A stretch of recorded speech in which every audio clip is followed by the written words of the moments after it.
세상에 걱정이 많습니다. 지금 여러분과 제가 살고 있는 세상도 들여다보면 우리가 걱정하고 근심하고 또 심지어 두려워해야 될 것이 참 많습니다. 사실은 믿고 의지할 만한 것이 거의 없다 할 정도로 모든 것이 흔들리고 있는 것을 우리는 체험합니다. 세상의 정치도 그런 것 같습니다. 과거에 어떤 그 군주제나 이런 거 있을 때 그 한 국가가 야욕을 갖게 되고 다른 나라를 침범하게 되고 그래서 또 세계가 들끓게 되고 전쟁이 일어나고 뭐 그런 것이 이제 과거에서 역사 속으로 사라지고 없어진 줄 알았더니 오늘날에도 결국은 마찬가지 정세가 일어나는 것 같습니다. 어느 나라는 1등하기 좋아하고 1등하기 싶어하고 또 경쟁하고 싶어하고 차지하고 싶어하고 그런 것들이 러시아에서 중국에서 또 많은 나라들에서 들끓고 일어나면서 세계가 불혹화하고 싸우고 과거보다 더 무서운 것은 서로가 서로에게 치명적인 피해를 입힐 만한 능력을 가지고 으르렁거리는 모습을 우리가 뉴스를 볼 때마다 이제 보게 됩니다. 그걸로 끝난 게 아니라 전쟁이 그냥 무력 전쟁에서 끝난 게 아니라 경제가 부딪히기 시작하니까 한때는 미국의 소위 그 모든 영향 아래서 그 피스 아메리카 그 미국의 통제 아래서 움직여질 수 있고 세계가 하나가 되어서 서로의 이익을 위해서 함께 교역할 수 있었던 것이 싸움으로 변했습니다. 나라가 불혹화하기 시작하고 만만치 않게 지금 대립하고 있습니다. 이제 당연한 것처럼 누려왔던 물질적인 풍요들도 하루하루 일상 속에서 여러 가지 모습으로 경제를 들끓게 해서 우리가 살아가면서 불안을 느낄 수밖에 없습니다. 세상이 잘 살게 된 것 같지만 그만큼 두려움과 고민거리와 그런 것들이 더 많아진 것 같습니다. 근심하지 않을 수 없는 세상에 산다.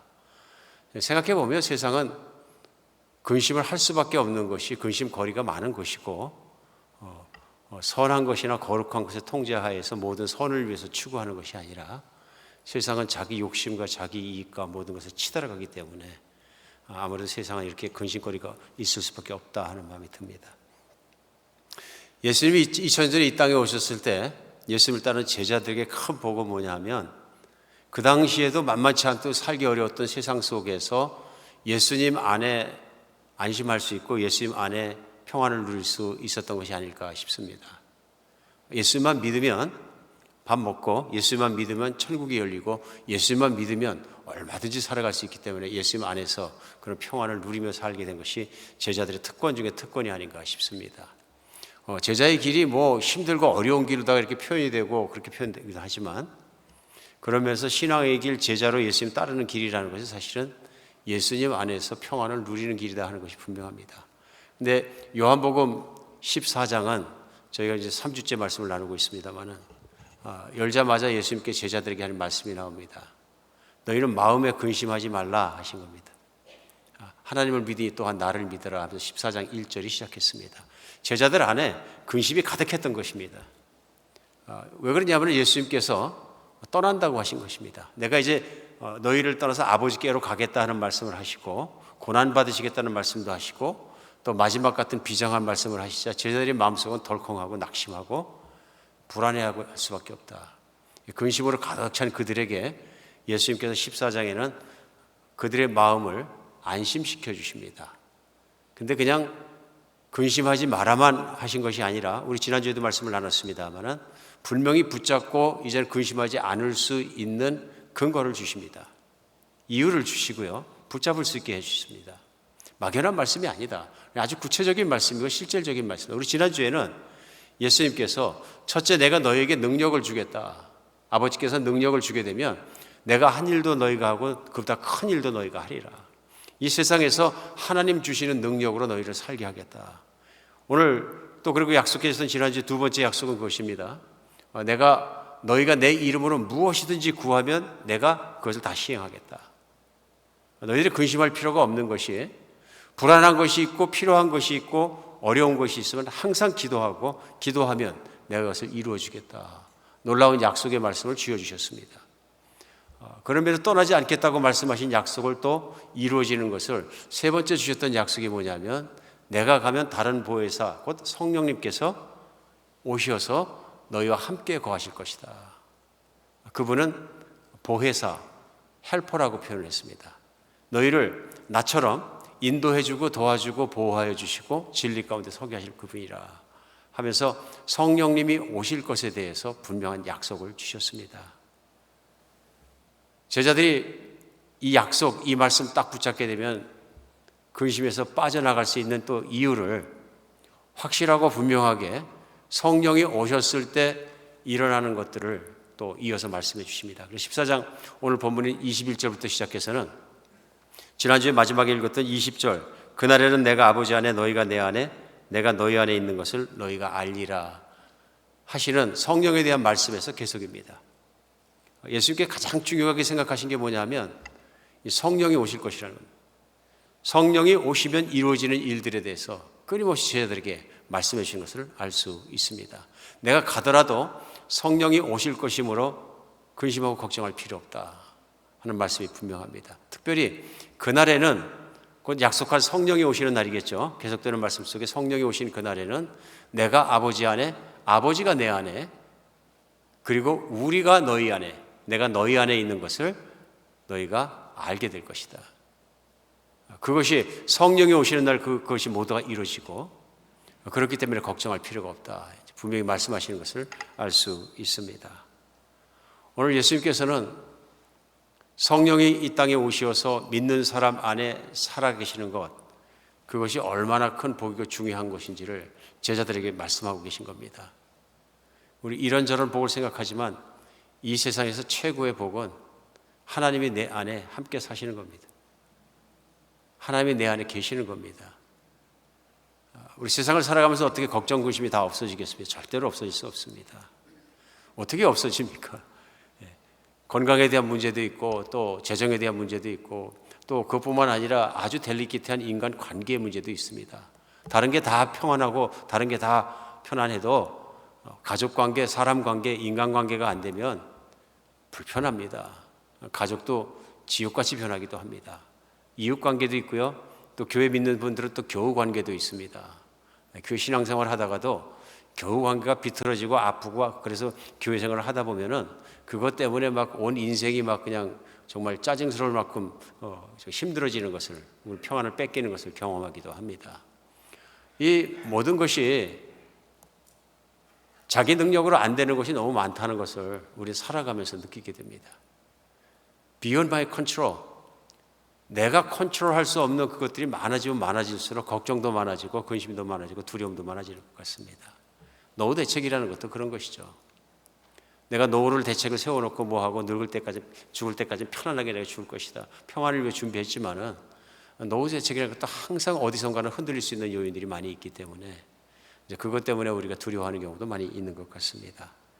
오늘 예수님께서는 제자들을 안심시키고 평안케 하시는 말씀, 그냥 위로만 하려고 그러시는 아니라 겉말이 아니라 진짜로 제자들에게 복이 되는 말씀하신 중에 성령이 오셔서 함께 계실 것이다.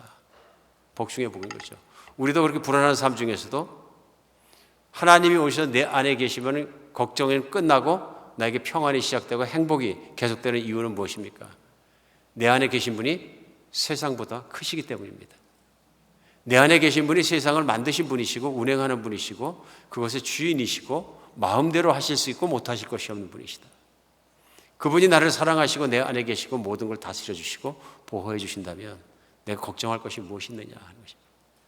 오늘 제자들에게 그런 말씀을, 성령이 오신다는 말씀, 또 함께 계시다는 말씀을 약속을 주시면서 성령이 오시면 일어나는 변화들에 대해서 분명하게 하시는 말씀들이 있습니다.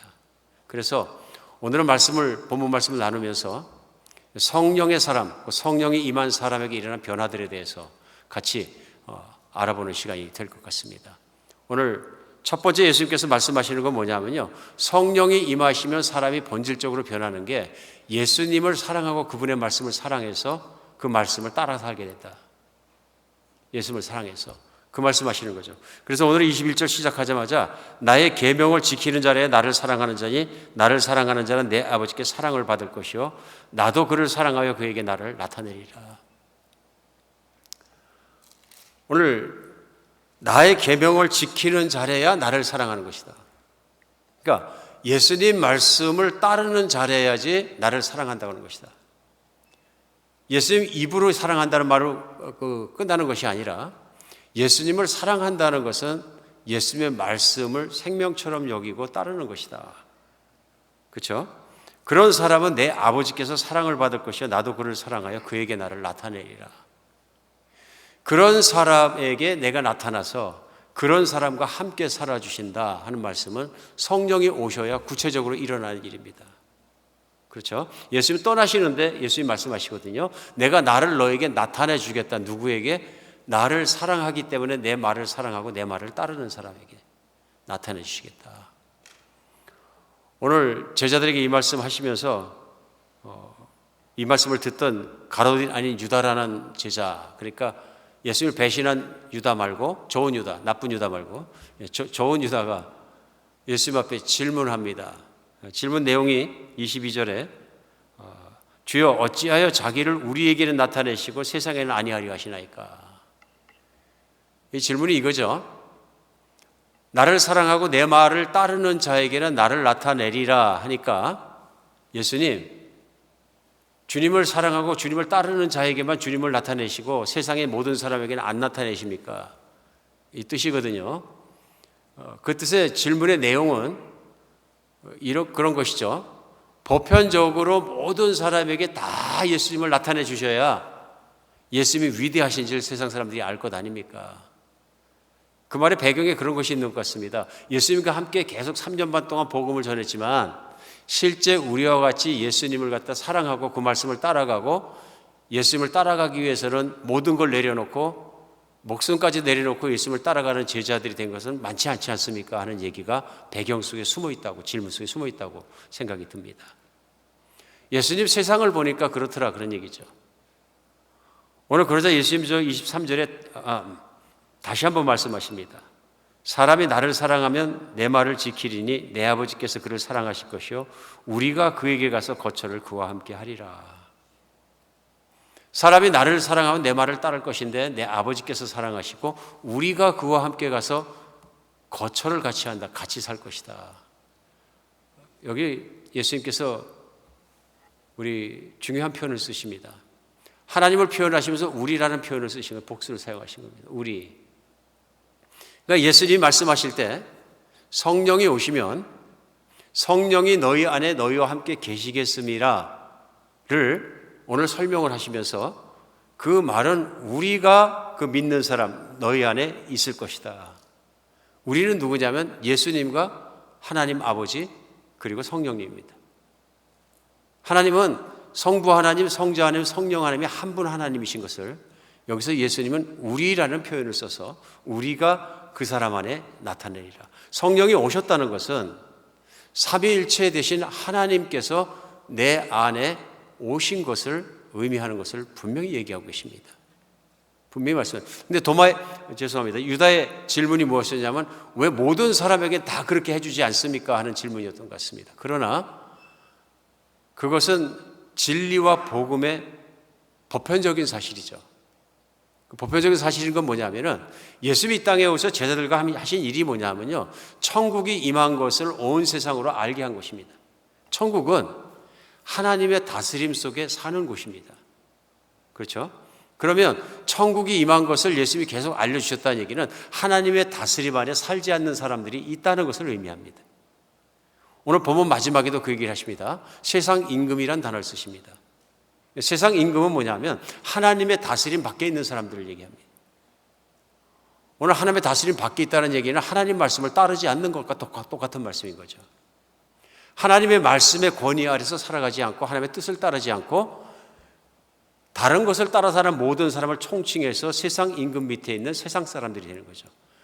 오늘 제자인 유다가 세상에는 알리지 않습니까? 세상에는 나타내지 않습니까? 세상에 있는 사람들과 같이 사시지 않습니까? 하고 얘기하니까 다시 한번 하신 말씀은 뭐냐면 나를 사랑하여 내 말을 지키는 자라야 하고 말씀하십니다. 오늘 이 말씀 속에서 우리는 알 수 있는 것이 있습니다. 복음이 전해지는 것은 보편적으로 전해집니다. 말씀은 세상 끝까지 보편적으로 다 전해질 수 있도록 복음이 전파되도록 하나님 역사하십니다. 그런데 특별한 은혜가 필요합니다. 그것이 이제 어떤 진리가 선포될 때 진리의 말씀이 특별히 깨달아지고 믿어지는 은혜가 있어야 하나님의 은혜 속에 살아갈 수 있다 하는 것을 오늘 말씀하고 있는 것을 볼 수 있습니다. 오늘 유대에게 주신 예수님의 말씀은 그것입니다.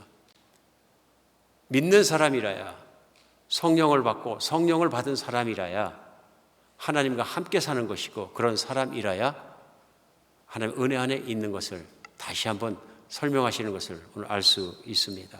근데 오늘 설명하시는 이 말씀의 과정에서 성령 받은 사람의 다른 면이 드러납니다. 그것이 뭐냐면 예수님을 사랑하고 그 말씀을 사랑하고 말씀대로 살 수 있게 되는 것입니다.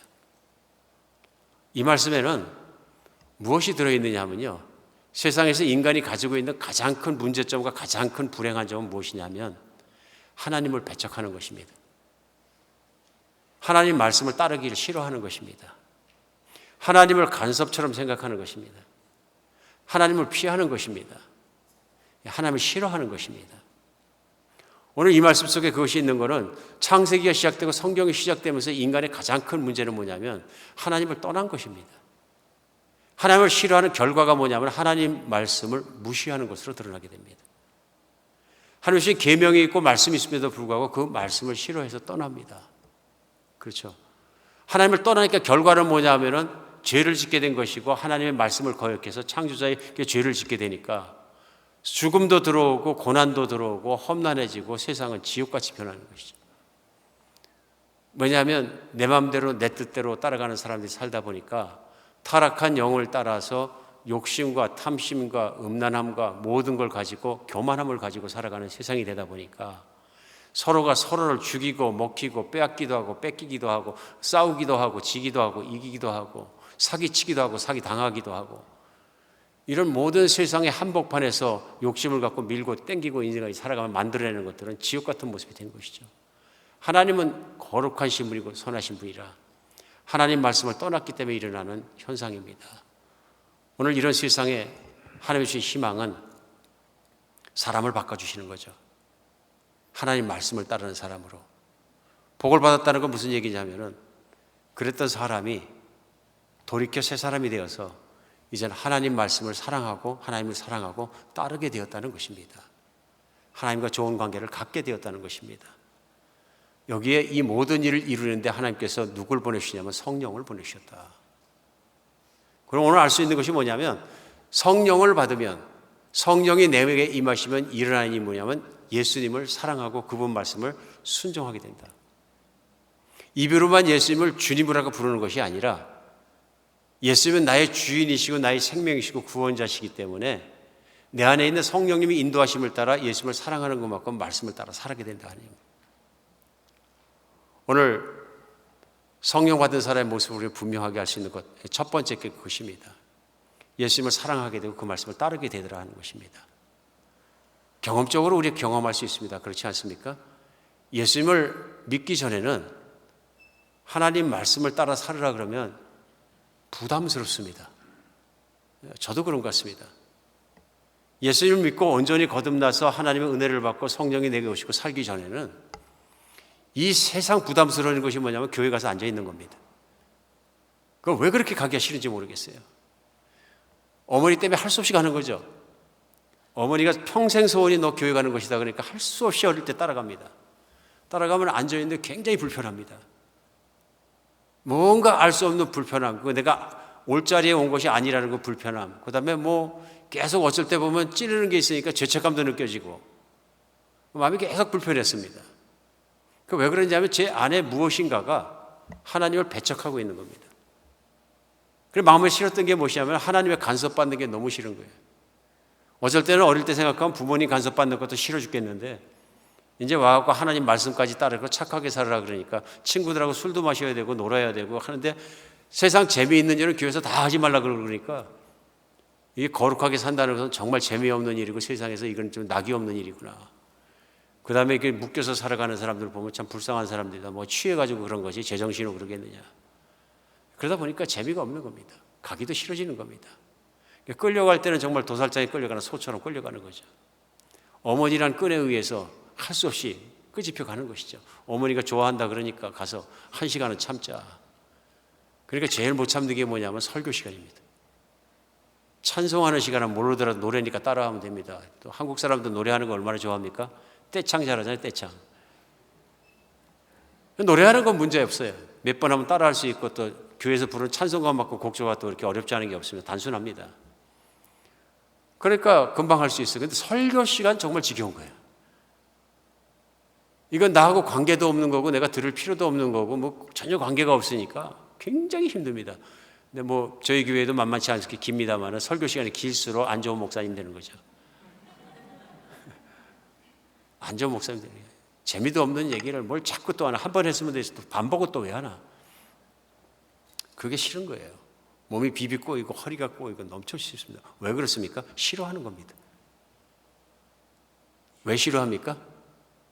자꾸 듣다 보면 내 속에 있는 어두운 부분들이 자꾸 드러나는 거예요. 착하지 못한 것이 드러나는 거예요. 많이 그렇습니다. 그래서 제가 그런 얘기 많이 들었어요. 사람들이 예수 믿으라고 전도를 하면은 나는 뭐 이제 나이도 먹었고 교회 갈 필요 없다고. 살 만큼 살았고. 그러니까 우리 애들이나 가서 교회 가라 그러는 거예요. 애들이나. 왜 애들이나 교회 가라 그러는 겁니까? 한 가지는 분명합니다. 교회 가면 착하게 산다는 거예요. 나쁜 짓 안 한다는 거예요. 그랬더니 또 어떤 사람들은 또 교회 가면 연애한다고 못 보게 하는 거예요. 그렇죠? 근데 많은 분들이 교회 가면 자식이 착해진다는 알고 있습니다. 그렇죠? 착해진다, 선해진다, 거룩해진다 알고 있습니다. 그래서 우리 애들도 착하게 살았으면 좋겠습니다. 근데 나는 가기 싫습니다. 정말 신기하지 않습니까? 왜 그렇습니까? 내 안에 있는 어두움, 내 안에 있는 어둠이 드러나는 것이 싫은 거예요. 그리고 거룩하게 살고 싶은 마음도 없는 겁니다. 나는 이것이 좋사오니 내버려 두세요 하는 겁니다. 오늘 이 어둠이 우리 안에 있기 때문에 진리를 정말로 배척하고 싫어하는 마음이 있기 때문에 결국은 하나님 말씀을 따르지 않는 것입니다. 오늘 이 말씀을 준비하면서 생각해 보면 예수님을 믿고 나면 전혀 그러면 이제 하나님 말씀을 거부하는 마음이 없을까요? 뭐 거부까지는 안 하더라도 문제가 있을 수 있습니다. 그게 뭐냐 하면 말씀을 따라 말씀대로 살려고 그러는데 잘 안 사라지는 거예요. 이게. 내 안에 말씀대로 사는 것을 거역하는 무엇인가가 있어가지고 말씀대로 충실하게 그 말씀을 따라 사는 걸 기뻐하고 온전할 때까지 내가 따라가고 그러는 것이 아니라 자꾸 이상하게 그 말씀을 못 따라가는 자신을 발견하게 되는 거예요. 그리고 쓰러지는 거예요. 그리고 교회에 가서 말씀을 듣다 보면 또 죄를 졌구나 깨달아지게 되면 그게 또 무거워지고 안 믿을 때와 비슷한 어떤 그 죄책감이나 이런 것에 시달리는 자신을 또 발견하게 되고 그런 모습을 우리가 보는 것이죠. 우리 안에 있는 연약함인 거죠. 우리 안에는 연약함입니다. 성경은 인간의 그런 궁극적인 문제를 하나님께서 잘 알고 계십니다. 그래서 하신 일이 뭐냐 하면요. 말씀을 따라 살아야 거룩한 백성이 되고 말씀을 따라 살아야 복받은 사람이 되는데 하나님과의 관계를 차단하는 죄라는 것이 하나님 말씀을 따라 살지 않고 배척하는 것이거든요. 그럼에도 불구하고 하나님께서 자기를 나타내 주시고 이스라엘이라는 백성을 아브라함 때부터 시작해서 선택하시고 약속을 주시고 그 약속을 따라서 자기 백성을 사랑해 주시게 나타난 게 구약 전체입니다. 왜 그렇게 하셨습니까? 하나님이 타락한 자기 백성을 사랑한다는 걸 드러내기 위해서 인간 회복을 위해서 그렇게 하셨습니다. 복이 없는 사람을 복 있게 하시고 미래가 없는 사람에게 미래가 있게 하시고 영원한 생명이 없는 자에게 생명이 있게 하게 하시기 위해서 백성들을 선택하시고 그 선택하는 과정에 약속을 하시고 약속에 따라서 약속을 주신 거예요. 약속이 뭡니까? 너희가 내 말을 듣고 행하면 너희는 내 자녀가 되고 나는 너희의 하나님이 되리라. 한 가지입니다. 너희가 내 말을 듣고 따르면 하나님의 권위죠. 창조자 하나님의 당연한 권위를 말씀하시고 그래서 너희가 나를 인정하고 나를 따라오고 내 말을 따라 살게 되면 나는 너희의 아버지가 되고 너희는 나의 자식이 될 것이다. 관계를 맺는 약속을 주신 거죠. 귀한 약속인 거죠. 구원의 약속이에요. 이것이 구원이로 초청이고요. 그런데 문제는 구약 성경 그 두꺼운 책 속에서 나타난 결과가 뭐냐면 이스라엘 백성이 대대로 하나님 말씀을 따라 사는 것에 실패하였더라입니다. 안 되더라. 그렇죠. 되더라가 아니라 안 되더랍니다. 인간의 가장 고질적이고 큰 문제가 뭐냐면요, 하나님 말씀대로 살지 못하는 것입니다. 오늘 예수님께서 하신 말씀은 큰 말씀인 것이 무엇이냐면, 이제 성령이 오시면 하나님 말씀대로 사라진다. 하나님 말씀을 따라 살게 되고 하나님의 자녀다운 모습으로 따라 살게 된다. 이스라엘 백성도 구약에서도 할 수 없었던 그 일이 성령이 오시면 예수님을 사랑하고 그 말씀에 목숨을 걸고 그 말씀을 따라 살고 온전히 이루어진다 하고 말씀하십니다. 오늘 성경이 베스트셀러라고 그럽니다. 세계에서 제일 많이 팔린 책이다. 그런데 성경을 얼마나 많은 사람이 바르게 이해하고 바르게 믿고 그 말씀에 따라서 정말 살아가느냐 하는 것은 다른 문제입니다. 그렇죠? 진리가 아무리 있더라도 이 성경책을 갖다 놓고 읽어도, 또 아무리 공부를 많이 해서 박사학위를 많이 받았어도 성경책을 읽고 믿음으로 깨달음이 있고 믿음으로 부합하지 않으면 아무 소용없는 책이 성경책입니다. 그러니까 성경이 읽다 보면 믿음이 없기 때문에 우화 같고 만화 같고 심지어는 막 그렇기 때문에 이건 뭐 공상적인 얘기인 것 같고 그래가지고 믿지 못하는 분들에겐 가치가 느껴지지 않는 책이 또 성경책입니다. 오늘 그것이 믿어지고 그 말씀대로 심지어는 목숨 걸고 따라 사는 일이 누구에게 이루어지냐면 바로 예수님을 믿는 사람에게, 그 일을 이루도록 성령이 오셔서 다스리고 이끌어 주신다 하는 것입니다. 제가 집에서 저희 아내가 그 나무를 모종을 만드는 것을 재밌어 해서 뭘 많이 만들어 놨어요. 근데 문제는 뭐냐, 힘이 없으니까 땅을 못 파. 땅을 팔 때는 꼭 저를 부릅니다. 목사님 해서 불러보면 나가보면은 여기다 땅 좀 파달라는 거예요. 당연한 부탁이죠. 그럼 뭐 땅 파는 거 정도는 아무것도 아니라고 딱 시작을 했는데, 제가 갑자기 세상에서 제일 힘들어하는 일이 뭐냐면 땅 파는 일인 걸 알았어요. 땅을 파자니 힘이 없고 빌어먹자니 창피하고 성경 말씀이 무슨 말인지 그때 깨달은 거예요.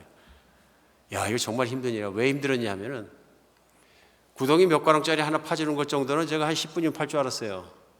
근데 파다 보니까 한 시간을 실갱이 하고 있는 저를 발견하게 되는 게, 햇빛은 쨍쨍 찌지요, 땅은 안 파지지요, 암만 밟아도 안 되는 거예요. 왜 그런가 봤더니 돌이 가닥 들어가지고 집을 지시는 분들이 막 자갈을 갖다 막 밀어놔가지고 이게 뭐 파면 팔수록 돌이 나오고 큰 돌, 작은 돌 막 나오더니 또 바닥에 있는 돌도 나오고, 그러니까 삽에 괭이에 이 돌이 걸릴 때마다 정말로 하나를 파내기 위해서는 또 몸부림을 쳐야 되고, 하나 파냈더니 또 하나 나오고, 이제 그런 과정을 겪으니까 막 땀은 철철 나고 막 힘은 다 빠지고 하나도 다 못 파서 털썩 주저물러 앉아가지고 쳐다보니까 원망스러운 거예요. 그래서 아내가 나와서 이렇게 쳐다보고 있으니까 하나도 안 이뻐 보여요. 구덩이 하나 파는데 심경이 변해버린 거예요. 그냥 마음이 상해버린 거예요. 이런 일을 나보고 뭐 한 열 몇 개를 오늘 파라 그러면 나 아무 일도 못하고 이거 할 짓이 아니다, 이것이. 왜 그렇습니까? 돌 때문에 그런 거죠. 그러다 부드러운 땅을 하나 팔 때가 있어요. 그때는 진짜 10분밖에 안 걸립니다. 너무너무 기뻐요. 막 들어가거든요. 삽이 팍팍 파내면 되니까 흙도 막 뻘겋고 거무죽죽하고 쓸만한 흙이 막 쑥쑥 나오고 그러니까. 그런 거죠. 사람 안에 돌멩이가 많이 있어가지고 자기 철학의 돌멩이, 무슨 돌멩이, 고지 뭐 다 들어가지고 하나님 말씀이 안 들어가는 거죠. 그런데 이런 사람이 예수님과 함께 죽는 거죠. 예수님과 함께 죽고 새 사람으로 태어나는데 그 새 사람으로 태어난 사람이 성령을 받기 때문에 성령의 다스림 속에 있게 되고 성령의 도우심 속에 있게 되어서 성령을 따라가는 사람으로 변한 거죠. 성령은 하나님 아니십니까? 하나님을 사랑하기 때문에 죽자 사자 하나님을 따르는 사람 변한 거죠. 그렇기 때문에 그 성령님께서 성령님을 바로 따라가고 사는 사람에게 하나님 말씀 모든 걸 이루어지게 하신다. 이루어지게 하신다. 성령 받으면 달라지는 것이 그것입니다. 나는 못했는데 달라지더라 하는 것입니다. 달라지더라. 그래서 사도 바울도 성령을 받아야, 성령을 따라 살아야 달라진다는 것을 분명하게 얘기합니다. 오늘 예수님 말처럼 사도 바울은 그것을 깨닫고 이해해서 로마서 7장에 그것을 전합니다.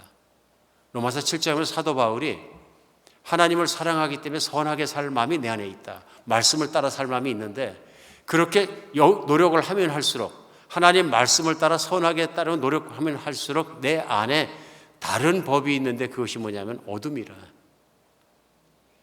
내 마음 안에 있는 다른 것이 다른 세력이 나를 붙잡고 거룩하지 못 살게 하는 것이 또 하나 있다.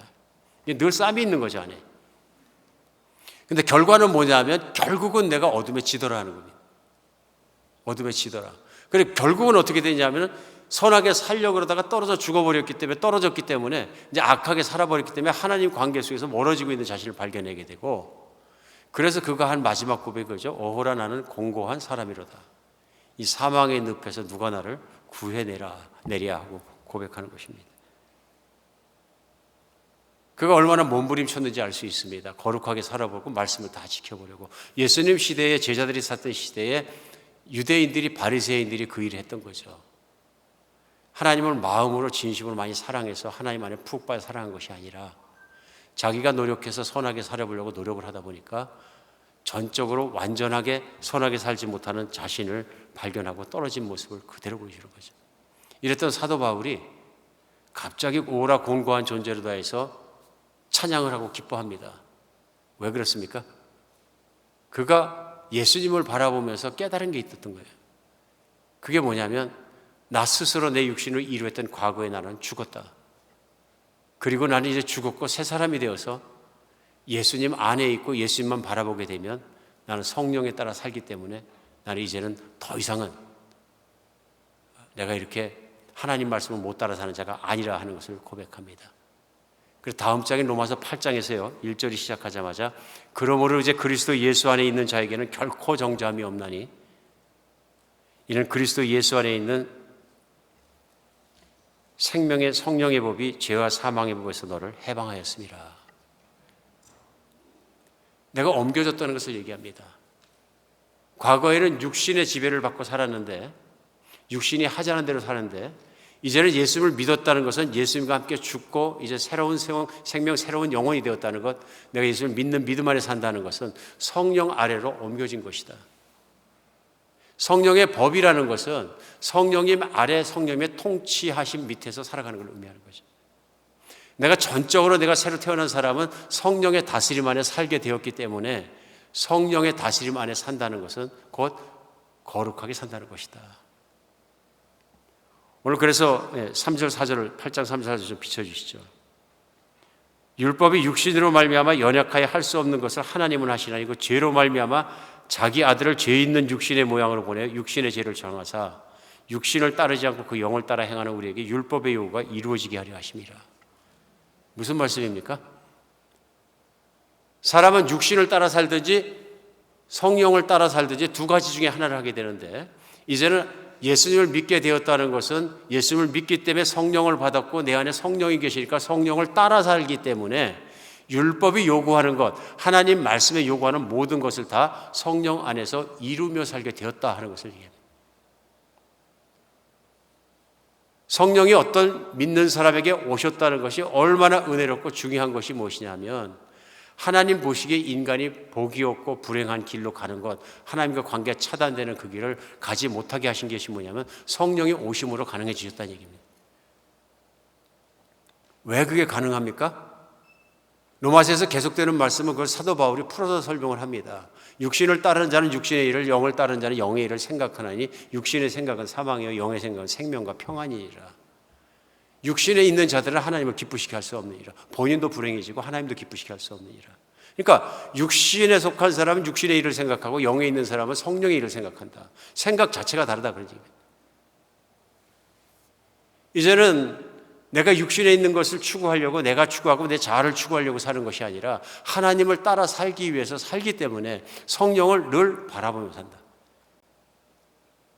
24시간 7days 하나님은 내 안에 계시고 7days 하나님과 함께 살고 성령을 바라보고 살고 하나님과 함께 살기 때문에 그런 삶을 사는 동안에 하나님 말씀은 성령의 능력으로 말해 저절로 이루어진다는 것입니다.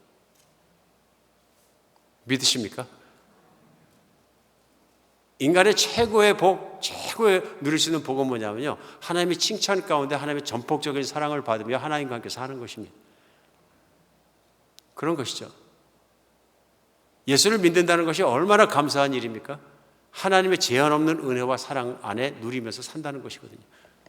하나님의 복을 주시기 위한 유업을 다 누리는 것이거든요. 하나님의 능력, 하나님의 자비하심, 하나님의 인자하심 다 누리는 거거든요.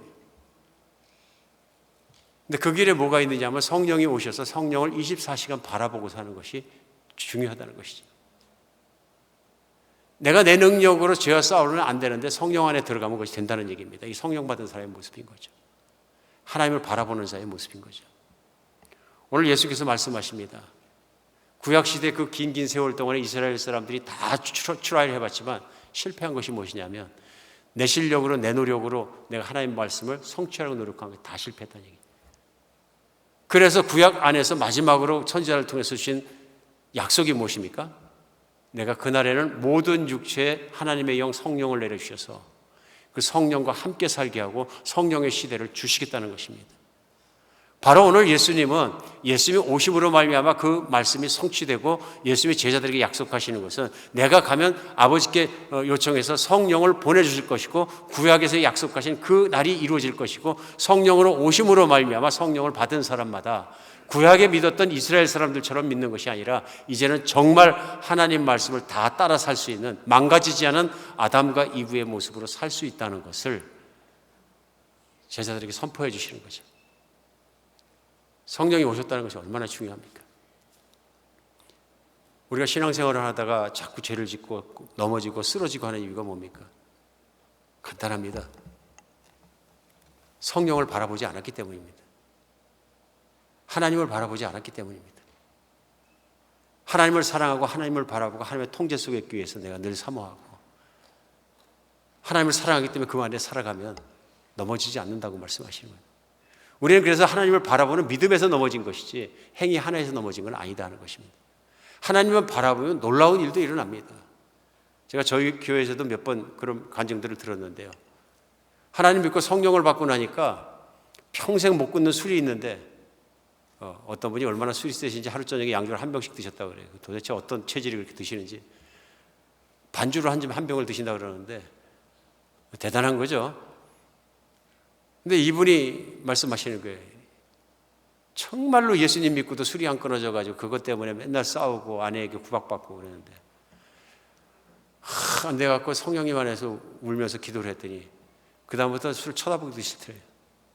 실제로 술을 먹으려고 보니까 토하더래요. 이건 하나님의 역사인 거죠.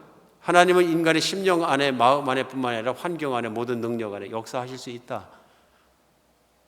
내가 할 수 없는 것 성령님을 바라보니까 그렇게 간절히 원하니까 성령님이 해주시는 거죠. 성령님은 살아계신 영이시고 하나님이시고 무엇이든 하실 수 있는 분이십니다. 그분이 내 안에 있기 때문에 내가 할 일은 뭐냐면 술 끊어야지 그러니까 이게 술이 안 끊어져 가지고 내 노력으로 하다 보니까 또 쓰러지고 한 몇 개월 참았는데 더 많이 마시게 되고 그 다음부터 또 다른 이펙트가 있으니까 또 먹게 되고 이제 그런 결과가 반복해서 일어났던 거죠. 성령을 바라보고 성령 안에 살아가니까 된다는 것이죠. 왜요? 하나님을 사랑하는 마음이 자꾸 더 커지니까. 성령의 충만함인 거죠. 성경은 우리 예수님도 계속 말씀하시는 것이 뭐냐면 너희가 성령의 충만함을 받아라. 성령의 충만함은 흘러넘치는 것입니다. 내 안에 계신 성령이 너무 사랑하기 때문에 하는 성령의 충만함을 받아라. 오늘 성령 받게 되면 예수님 말씀 사랑하게 되고 성령을 바라보고 따라가게 되면 그 말씀 따라가게 되고 하나님 말씀이 이루어지는 것을 알 수 있습니다. 두 번째 성령 받은 사람, 성령의 사람에 나타나는 현상이 있습니다. 말씀을 깨닫는 것입니다. 하나님 말씀을 깨닫는 영감을 얻게 된다 하는 것입니다. 우리 26절에요. 보혜사 곧 아버지께서 내 이름으로 보내실 성령 그가 너희에게 모든 것을 가르치고 내가 너희에게 말한 모든 것을 생각나게 하리라. 두 가지입니다. 깨닫게 하시는 것과 생각나게 하시는 겁니다. 기억하는 것이 너무너무 중요합니다. 성경 안에서도 기억하는 것이 중요해서 이스라엘 백성들이 범했던 죄가 무엇이냐면 율법의 말씀을 듣고도 돌아가서 잊어버리는 거예요. 새카맣게 잊어버리고 하나님을 떠나서 그냥 사는 거예요. 근데 성령이 해주시는 뭐냐면 성령을 바라보는 사람, 성령과 함께 사는 사람에겐 말씀을 기억나게 하시고 계속 그것을 기억하게 해주신다. 오늘 또한 이 말씀 속에서 생각할 수 있는 것이 성령을 받았기 때문에 성령과 함께 살아가기 때문에 내가 하는 말씀이 소록소록 생각나면 나는 성령 받은 사람이라고. 왜 그렇습니까? 말씀이 중요해지면 외워집니다. 말씀에 깨달음이 오면 또 외워집니다. 특별해지거든요. 하나만 생각해 보십시오. 우리가 살아가다가 말씀 한마디만 기억이 나도 그 말씀 때문에 삽니다. 그렇잖아요? 성령이 내 안에 계시고 내가 걱정하고 고민하고 근심하는 문제가 있어요. 내가 정말 몸에 있는 지병 때문에 내가 죽을 병 때문에 고생하다가도 우리 성령께서 주시는 말씀 두려워하지 마라. 내가 너와 함께하리라. 내가 너를 살게 하리라. 한 말씀이면 살아납니다. 믿으십니까? 사업이 망해서 모든 게 무너지고 막 무너져 내려갔고 막 하나도 없고 재산이 하나도 없어지고 그래도 하나님 말씀 하나가 살아있으면 삽니다. 근데 그 말씀이 없으면 쓰러집니다. 그걸 생각나게 하고 기억나게 하시는 분이 누구냐? 하나님이십니다. 내 안에 성령님이 하시는 일인 거죠. 내 안에 하나님께서 하시는 일인 거죠. 뿐만 아니라 깨닫게 하십니다. 하나님을 믿는 사람들은 성경을 읽다 보면 그냥 읽는 것이 아니고요. 이 말씀이 툭 삐져나온 것처럼 확 깨달아지는 걸 자주 느끼는 것을 알 수 있어요. 여러분 느껴보셨습니까?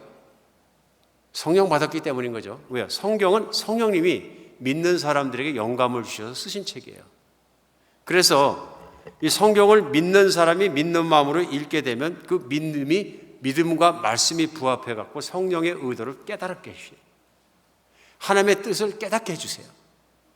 이 계시거든요. 하나님이 주시는 성령이 주시는 깨달음들입니다. 이 깨달음이 얼마나 중요한지 모릅니다. 여러분 그런 거 느끼십니까? 설교도 말씀을 듣다 보니까 아하 하는 우리 아하 모멘트가 다 있습니다. 그렇죠?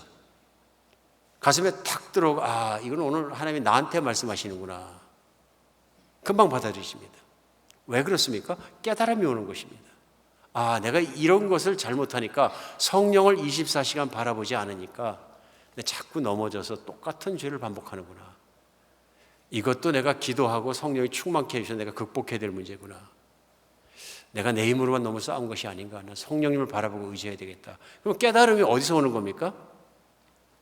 일단은 말씀을 전하는 사람이 성령의 군림하심 밑에 성령의 다스림 밑에 있으면서 성령의 조명하심을 간구하고 나타내고 깨닫게 해주심을 간구하면서 말씀을 준비하고 깨달은 말씀을 그 전달자가 전할 때 듣는 사람의 마음속에 깨달아지고 적용도 생각이 나고 아, 내 인생에도 하나님이 말씀하시는구나. 깨달음이죠. 그래서 고린도전서에서도 사도 바울은 그런 말을 하는 겁니다. 너희가 1만 마디 방언을 하는 것보다 몇만 마디 방언을 하는 것보다 그 몇 마디 그저 하나님 말씀 깨달은 것을 가지고 회중에 만약 그걸 가지고 전해서 유익을 끼친다면 그 몇 마디 깨달은 걸 전하는 것이 훨씬 더 소중한 일이다. 그가 그렇게 얘기하는 이유가 그것입니다. 성령이 깨달음을 주십니다. 왜 그렇습니까? 깨달아야 우리 성령이 원하시는 거룩한 바른 길로 말씀을 성취하는 길로 갈 수 있기 때문입니다. 오늘 그 깨닫는 것 때문에 오늘 암송 말씀이 또한 그런 말씀입니다. 예레미야서 33장 3절에 너는 내게 부르짖으라 내가 내게 응답하겠고 내가 알지 못하는 크고 은밀한 일을 내게 보이리라. 예레미야는 선지자는 낙심해 있었습니다. 나라를 보니까 하나님 말씀을 다 떠났고 현상을 보니까 이스라엘 백성은 은혜 받을 만한 이유가 하나도 없습니다. 너무도 힘들고 자기가 아무리 부르짖어도 안 되고 자기는 잡아 가다 버리고 핍박하고 이런 상황 속에서 자기의 무능력함도 느끼고 아무것도 할 수 없습니다. 그때 하나님께서 그의 마음에 주신 말씀이 너는 내게 부르짖으라. 그러면 내가 크고 은밀한 일을 내가 너에게 보여주겠다. 깨달음이죠. 성령은 우리에게 깨달음을 주시는 하나님의 영이십니다. 하나님이십니다. 우리가 다른 건 몰라도 깨달음이 있으면 바로 살 수 있습니다. 신앙생활도 성령께 의지하고 깨달음에 의지하고 했을 때 참 바르게 살게 될 것 같습니다. 교회를 섬기시던 그 한 할머니께서 예전에 기회가 없어서 공부를 하나도 못해서 한글을 전혀 못 쓰십니다. 읽지도 못하고 예수님을 믿으시게 됐어요. 그건 너무 좋은 거예요. 근데 간절한 소원이 하나 생겼어요. 성경책만 좀 읽어봤으면 좋겠는 거예요. 성경책을 못 읽으시니까 크게 답답해가지고 결국은 집에 와서 자식에게 부탁을 해가지고 한글을 배우기 시작하셨어요. 한국을 깨우쳤었고 성경책을 읽기 시작하셨습니다. 그러니까 이분이 거기에 그 말씀의 재미를 부르셨고 말씀을 사랑하게 되니까 하루 종일 말씀만 보시는 거예요. 몇 개월이고 말씀만 보시더니 탁 하시는 말씀이 난 세상의 모든 게 깨달아졌다. 그냥 다 할 것 같다. 어떻게 살아야 되는지, 왜 살아야 되는지, 어디서 왔는지, 어디로 가는지 다 할 것 같다 이제는. 내가 자식들이 얘기할 때도 뭐가 틀렸는지, 뭐가 잘 된 것이 다 할 것 같다 이제는. 일체 깨달음이 온 것이죠. 그래서 그분이 혼자 그렇게 착각하시는데 그게 아니고 교회에 있는 집사님들 사이에서 그런 말이 돌기 시작했어요. 누구누구 할머니를 같이 말씀을 같이 나누다 보면은 그냥 팍 영적으로 깨달아지는 게 있어요. 할머니 정말 연세에 비해서 너무 귀하세요. 그런 얘기들이 자꾸 도는 게 학교에 다니면서 무슨 상담학을 공부한 것도 아니고 무슨 신학을 공부한 것도 아니고 그러신데 아무것도 모르시는 그 할머니께서 성경책을 읽고 나니까 깨달음이 들어오셔가지고 높고 아주 정말 그런 영적인 깨달음들을 말씀을 하시면서 인생의 길에 대해서 말씀을 하신다는 거예요. 고민하는 젊은 자매들에 대해서 어드바이스를 해주시는데 그냥 세상적인 어드바이스가 경험에서 나온 것만이 아니고 영적인 깨달음 속에 네가 하나님을 이렇게 섬기면 되지 않겠느냐 하면서 해주는 말씀들이 정말 대단하다는 거예요. 하나님께서 그 할머니가 주신 성령의 깨달음의 은혜가 맞는 것이죠. 성령이 충만하게 임하니까 인생의 일체 깨달음이 오는 것이죠. 나만 바로 살게 하는 것이 아니라 다른 사람도 세우고 다른 사람도 이렇게 세울 수 있는 깨달음의 은혜가 능력이 있는 것을 알 수 있습니다. 마지막 세 번째로 성령이 임하면 달라지는 것이 무엇이냐면요. 예수 그리스도 안에 평안을 누리게 됩니다. 27절인데요. 평안을 너에게 끼치노니 나의 평안을 너희에게 주노라. 내가 너에게 주는 것은 세상이 주는 것 같이 아니하니라. 너희는 마음에 근심하지 말고 두려워하지도 말라. 14장 처음 시작했을 때 하신 말씀입니다. 근심하지 마라. 그러면서 구체적으로는 말씀하시는 건 뭐냐면 성령이 오시면 너희 안에 내가 거한다. 성령은 예수님의 영이시고 하나님 아버지의 영입니다. 예수님이 우리가 너희 안에 거하겠다 말씀하시는 건 성부, 성자, 성령의 하나님이 내 안에 거하시는 것을 말씀하시는 거죠. 이제 예수님이 내 안에 거하시기 때문에 일어나는 일이 뭡니까? 내가 내 평안을 너에게 주겠다. 내 평안을 너에게 주겠다. 이건 다른 사람의 평안도 세상에 있는 평안도 아닙니다. 내 평안입니다. 무슨 평안입니까? 완전한 평안입니다. 하나님만이 하실 수 있는 모든 것 안에 누릴 수 있는 평안입니다. 영원한 평안입니다. 영원히 변치 않는 약속을 주셨기 때문에 그 약속 안에 누릴 수 있는 평안입니다. 예수님은 제자들은 지금 예수님 가신다고 고난받아 벌벌 떨고 있습니다만은 그 고난 속에서도 마음속으로 온전하고 완벽한 평안을 누리셨던 게 예수님 표현대로 하면 아버지 안에 있었기 때문입니다. 아버지 안에 있었기 때문입니다. 그 예수님의 평안을 제자들에게 주시겠다. 이게 가능한 것이 뭐냐면 성령이 오시고 성령을 받게 되면 예수님의 임재를 모시고 살 수 있게 되고 그런 속에서 우리는 예수님의 평안을 누릴 수 있다. 세상에 주는 평안과는 전혀 다른 세상에 있는 평안은 순간적입니다. 이따가도 금방 없어집니다. 영원히 없어질 것 같지 않은 평안들도 없어집니다. 내가 재산을 쌓아놓고 재산에 의지하고 있어서 안 없어질 것 같지만 없어집니다. 교회 생활하면서 정말 안타까웠던 것이 뭐냐면 2008년 서프라임 모기지 일어나서 막 그냥 어려워지기 시작하고 부동산은 막 땅으로 내려가고 막 교인들도 막 에빅션 당해서 길 밖으로 나오고 사업이 망해가지고 무너지고 막 그런 상황이 일어났는데 뭐 더 안타까웠던 건 뭐냐면 70 넘으신 성도님들이 가지고 있던 401k가 막 다 깨져가지고 401k에서 무슨 은퇴 적립해 놓은 거 아닙니까? 그게 그 적립했던 돈들이 투자를 했는데 투자를 잘못해서 다 날아가 버리고 이제는 기대하고 의지하고 죽을 때까지 살려고 생각을 했는데 그 돈 날아가 버리니까 막 허망해가지고 막 그러시면서 집을 잃어버린 사람도 잃어버린 사람이지만 자기 은퇴 노후 준비가 한 번에 없어지니까 막 얼마나 힘들어하고 허망했던지 기억을 합니다. 그래도 그때 믿음으로 하나님 붙잡고 사시기 때문에 다들 일어서셨어요. 믿음으로 하나님 붙잡고 살기 때문에 낙심해서 불행한 사람이 되지 않으셨어요. 그래도 꼿꼿이 사시고 또 하나님 바라보면서 오늘도 기쁨으로 사실 수 있는 분들이 여러 분 계세요. 왜 그렇습니까? 예수님의 평안이 지켜주시는 거죠. 예수님의 평안이 없었더라면 자살하고 싶었을지도 모릅니다. 사실 그렇죠? 사람이 내가 미래 보는 인생이 가난하고 힘들고 힘든 길을 걸어가야 된다면, 희망이 없다면, 또 극복할 수 있는 길이 없다면, 힘도 없다면 죽고 싶었을지 모릅니다. 그런 낙심하지 않고 붙잡고 영원한 생명을 살아볼 수 있는 힘은 성령 받았기 때문에, 예수님 오셨기 때문에 있는 것이죠. 오늘 예수님은 나의 평안을 주시겠다 말씀하십니다. 오늘 말씀을 맺겠습니다. 성령이 내 안에 오신 것은 복 중의 복입니다. 더 큰 복은 성령이 충만하게 임한 것입니다.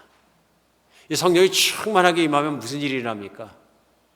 예수님 말씀대로 살 수 있게 되어지고, 예수님 더 사랑해서 그 말씀을 끝까지 따라가게 되고, 또 성령이 깨달은 말씀을 주시면 내가 지혜로운 인생을 살게 되고, 뿐만 아니라 내가 정말로 예수의 평안을 온전히 받아 누리는 삶을 살게 된다.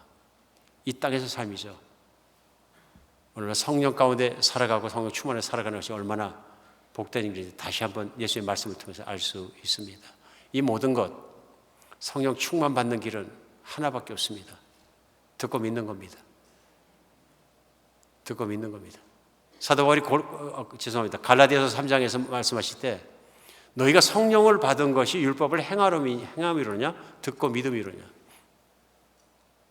너희가 처음부터 성령을 받은 것이 듣고 믿어서 받았지 않느냐. 믿음으로 받습니다. 그리고 성령의 충만함도, 하나님이 주시는 성령의 충만함을 우리가 믿음으로 받습니다. 믿음이 자꾸 약해지면 말씀에서 멀어지고, 말씀에서 멀어지면 믿음이 또 약해집니다. 우리 말씀과 믿음이 얼마나 가까이 가는가 우리 알 수 있습니다.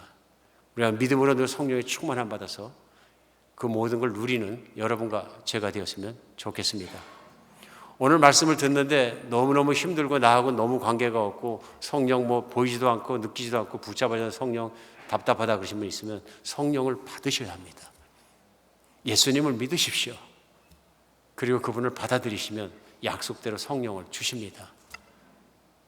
성령이 내게 오시고 충만케 하심을 정말로 사모하면 주시겠다고 말씀하십니다. 우리 예수님 약속도 그것입니다.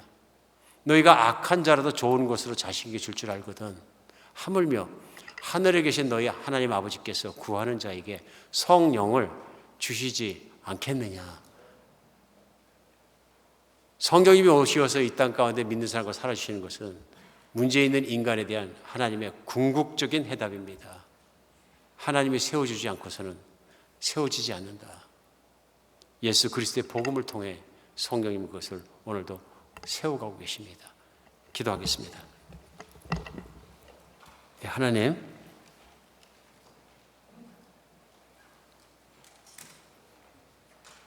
저에게 성령으로 충만케 하여 주시옵소서. 그래서 하나님께서 의도하시고 주신 모든 복을 받아들이는 자가 되게 하여 주셔서 성령님의 뜻이 다 이루어지고 인생 중에 그 모든 것을 누릴 수 있는 삶을 살아내게 하여 주시옵소서. 살 때 다른 것으로 살고 살지 않고 믿음으로 살게 도와주시고, 오직 성령님께서 승리하게 하신 그것을 따라 날마다 찬양하게 하여 주시옵소서. 우리 주 예수 그리스도 이름으로 기도합니다.